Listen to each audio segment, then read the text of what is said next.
पहला क्वेश्चन है कि national programme for organic production is started in the year. जैविक उत्पादन के लिए राष्ट्रीय कार्यक्रम वर्ष में शुरू किया गया, यानी किस वर्ष में शुरू किया गया? तो ये ऑप्शन ए है 1981, बी है 1991 और सी है 2000, डी है 2005। तो जैविक उत्पादन के लिए राष्ट्रीय कार्यक्रम वर्ष 2000 में शुरू किया गया था। अगला क्वेश्चन है, निम्नलिखित में से कौन सा एक भारी जैविक खाद है? यानी बल्कि ऑर्गेनिक मेन्योर है, वर्मी कंपोस्ट, गोबर की खाद, कंपोस्ट और उपयुक्त सभी।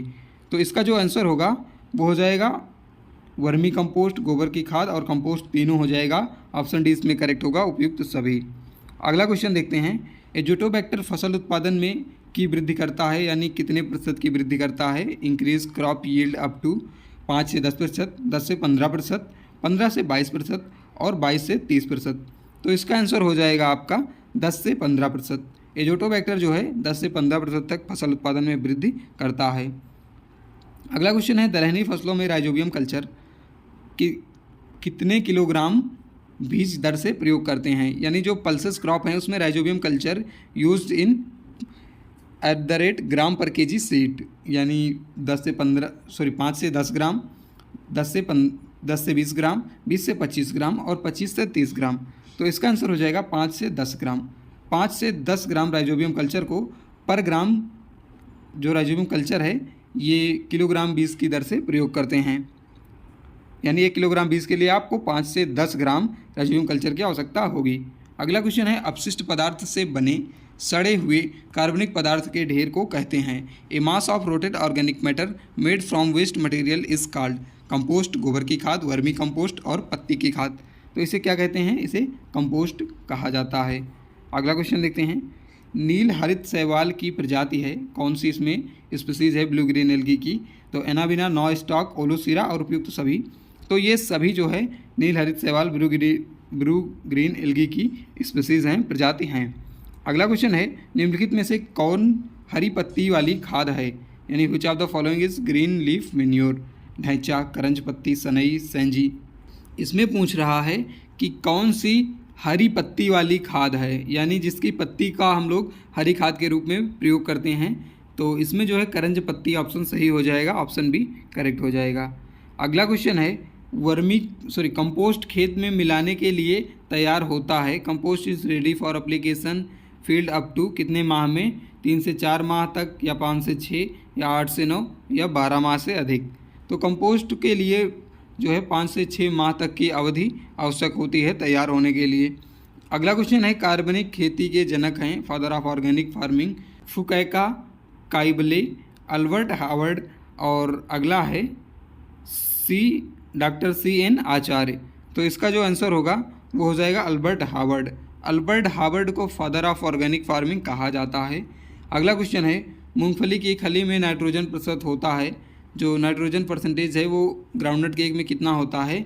6.5 ग्राम, 6.5%, 7.3%, 7.6%, 8.3%। तो इसमें होता है 7.3%। अगला क्वेश्चन है, निम्नलिखित में से कौन सी अखाद्य तेल वाली खली है? यानी कौन सी ऐसी तेल खली है जिसको हम लोग खाते नहीं हैं, यानी नॉन एडिबल ऑयल केक है? अलसी की खली इसे खाते हैं, मूंगफली की खली इसे भी खाया जाता है, अरंड की खली इसे नहीं खाया जाता है और कुसुम की खली को खाया जाता है। अगला क्वेश्चन है कि फसल अवशेष को जलाने से पोषक तत्वों का ह्रास होता है, यानी कितना ह्रास होता है, किसका ह्रास होता है? तो 100% नाइट्रोजन और 25% फास्फोरस, 100% नाइट्रोजन और 50% फास्फोरस, और 50% नाइट्रोजन 50% फास्फोरस, और उपयुक्त में से कोई नहीं। तो फसल अवशेष को जलाने से 100% नाइट्रोजन और 25% फास्फोरस का ह्रास हो जाता है। अगला क्वेश्चन है, उत्तर प्रदेश राज्य जैविक प्रमाणीकरण संख्या स्थित है, यानी in UP state organic certification body is located at, कहाँ पर स्थित है? कानपुर में, लखनऊ में, गाजियाबाद में, आगरा में? लखनऊ में स्थित है। लखनऊ में क्या स्थित है? उत्तर प्रदेश राज्य जैविक प्रमाणीकरण संख्या, इसे ध्यान में रखिएगा। अगला क्वेश्चन है, गाजर घास से प्रति पौधा प्रति वर्ष बीज उत्पादित होते हैं, यानी जो गाजर घास होती है Parthenium hysterophorus produce number of seed तो ये जो है सबसे अधिक सीड लगभग 10,000 से 25,000 सीड पैदा करता है प्रति पौधा। अगला क्वेश्चन है, लेंटाना कैमरा खरपतवार का जैविक नियंत्रण किया जाता है।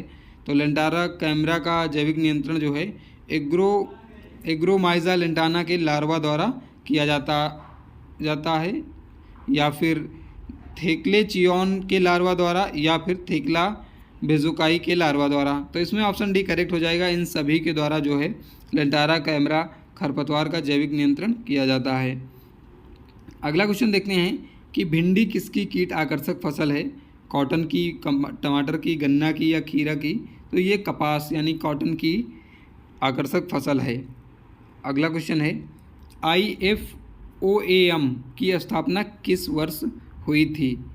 IFOAM की स्थापना किस वर्ष हुई थी? ऑप्शन ए है 1970 में, ऑप्शन बी है 1972 में, ऑप्शन सी है 1975 में और ऑप्शन डी है 1882 में। तो जो IFOAM है इसकी स्थापना 1972 में हुई थी।